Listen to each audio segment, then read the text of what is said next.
আসসালামু আলাইকুম এভরিওয়ান। আশা করি সবাই ভালো আছেন। আজকে আমি নতুন একটা ভিডিও নিয়ে আসছি। আমরা দুবাইয়ের আলকোস 3-তে অবস্থিত বাংলা বাজারে আছি। গতকালকের ভিডিওতে আপনারা দেখছেন একটা জুসের দোকানের ভিডিও। জুসের দোকানের পাশেই আরেকটা দোকান আছে। এটা একটা ফাস্টফুড দোকান। এখানে পিঠা, ফুচকা সহ অনেক রকমের খাবার পাওয়া যায়। আপনারা যারা দুবাইয়ের আলকোস 3-তে থাকেন তারা চাইলেই এখানে এসে খেয়ে যেতে পারেন। আর দোকানদারের ব্যবহারও অনেক ভালো। তিনি আমাকে বিনামূল্যে খাবার খাইয়েছে। দোকানে ফুচকা, সাদা পিঠা সহ অনেক রকমের খাবার পাওয়া যায়।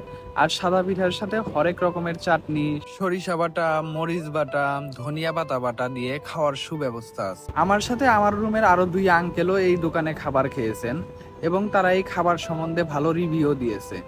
দেখা হবে অন্য কোনো ভিডিওতে, অন্য কোনো দোকানে। যদি আমার ভিডিও ভালো লাগে অবশ্যই পেজটা ফলো দিবেন।